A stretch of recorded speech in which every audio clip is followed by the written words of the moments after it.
बद्रीनाथ धाम हिमालय की गोद में बसा एक ऐसा नाम जो सिर्फ आस्था का केंद्र नहीं बल्कि अनगिनत अनसुलझे रहस्यों का घर भी है। आज हम इसी पवित्र भूमि की उन गहराइयों में उतरेंगे जहां विश्वास और विज्ञान दोनों एक दूसरे को आजमाते से लगते हैं। चलिए इस रहस्यमयी सफर की शुरुआत करते हैं। ये सवाल ही अपने आप में कितना चौंकाने वाला है ना? क्या ऐसा हो सकता है कि कोई पवित्र स्थान अपने ही खत्म होने का संकेत दे? यही वो एक गहरा रहस्य है जो हमें बद्रीनाथ की ओर खींचता है, और यही हमारे आज के इस विश्लेषण का सेंटर पॉइंट है। तो देखिए, कहानी शुरू होती है जोशीमठ के नरसिंह मंदिर से। यहाँ एक बहुत पुरानी भविष्यवाणी है जो एक मूर्ति से जुड़ी है। माना जाता है कि भगवान नरसिंह की इस मूर्ति की जो कलाई है वो हर साल बड़े रहस्यमय तरीके से पतली होती जा रही है, और भविष्यवाणी ये कहती है कि जिस दिन ये कलाई टूट गई उस दिन दो पहाड़ आपस में मिल जाएंगे और बद्रीनाथ धाम जाने का रास्ता हमेशा हमेशा के लिए बंद हो जाएगा। लेकिन भविष्य के इस रहस्य को समझने से पहले ये जरूरी है कि हम बद्रीनाथ के दिव्य अतीत को भी जानें। आखिर कैसे ये पवित्र स्थान भगवान विष्णु का निवास बना, इसकी कहानी भी उतनी ही अद्भुत है। बड़ी दिलचस्प बात है कि ये जगह पहले भगवान शिव और माता पार्वती का घर हुआ करती थी। भगवान विष्णु ध्यान के लिए एक शांत जगह ढूंढ रहे थे और उन्हें ये जगह बहुत पसंद आ गई, तो उन्होंने एक लीला रची। एक छोटे से बच्चे का रूप धर लिया और रोने लगे। माता पार्वती का दिल तो माँ का दिल ठहरा। बच्चे को रोता देख वो पसीज गईं और उसे अंदर ले आईं। बस तभी विष्णु जी ने अंदर से दरवाजा बंद कर लिया। भगवान शिव, जो सब जानते थे, वो बस मुस्कुराए और केदारनाथ के लिए चले गए। यहाँ की जो मुख्य मूर्ति है ना, उसकी कहानी भी किसी चमत्कार से कम नहीं। हुआ यूं कि 6वीं सदी में हमलों के डर से पुजारियों ने भगवान बद्री विशाल की शालिग्राम मूर्ति को अलकनंदा नदी में छिपा दिया। सदियों तक वो मूर्ति वहीं रही। फिर 7वीं सदी में आदि शंकराचार्य को एक दिव्य दृष्टि हुई, जिससे उन्हें मूर्ति की जगह का पता चला। उन्होंने खतरनाक नारद कुंड में छलांग लगाई, मूर्ति को बाहर निकाला और उसे मंदिर में फिर से स्थापित कर दिया। बद्रीनाथ सिर्फ पौराणिक कथाओं से ही नहीं घिरा है, बल्कि प्रकृति के ऐसे अनसुलझे रहस्यों से भी घिरा है जो आज भी विज्ञान को हैरान कर देते हैं और भक्तों की आस्था को और भी गहरा कर देते हैं। हर साल जब भारी बर्फबारी होती है तो बद्रीनाथ धाम के कपाट ठीक 6 महीनों के लिए बंद कर दिए जाते हैं, और इस दौरान वहां कोई भी इंसान मौजूद नहीं होता। तो सबसे बड़ा सवाल यही उठता है कि भाई, जब कपाट बंद हैं, अंदर कोई है ही नहीं, तो मंदिर के गर्भगृह में जलने वाली अखंड ज्योति वो कैसे जलती रहती है? उसे कौन जलाए रखता है? ये कैसे मुमकिन है कि वो 6 महीने तक बिना बुझे जलती रहे? इसका जवाब आस्था में छिपा है। ऐसी मान्यता है कि जब मंदिर हम इंसानों के लिए बंद होता है, तब देवता खुद भगवान विष्णु की पूजा करने आते हैं और देवर्षि नारद इस अखंड ज्योति की देखभाल करते हैं।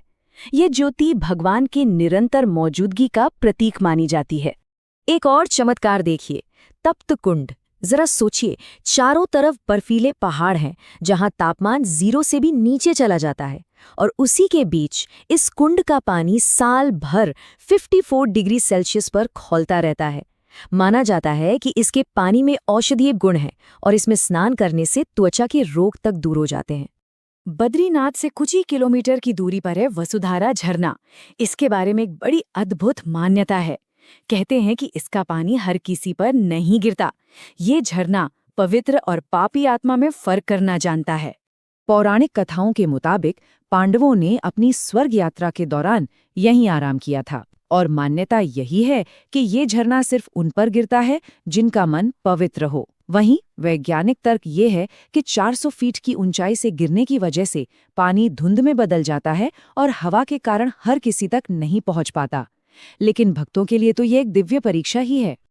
अब जरा बात करते हैं बद्रीनाथ की उन अनूठी परंपराओं की जो इसे बाकी सभी मंदिरों से बिल्कुल अलग बनाती हैं।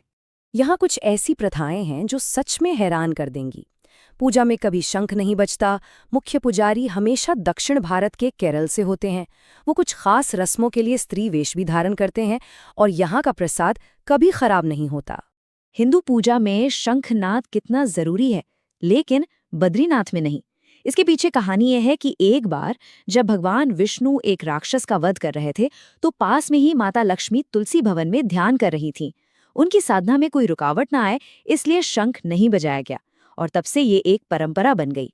मंदिर के मुख्य पुजारी को रावल कहा जाता है और ये हमेशा केरल के नंबूदरी ब्राह्मण परिवार से ही होते हैं। इस परंपरा की शुरुआत आदि शंकराचार्य ने की थी, उत्तर और दक्षिण भारत के बीच एक सांस्कृतिक पुल बनाने के लिए, जो आज तक कायम है।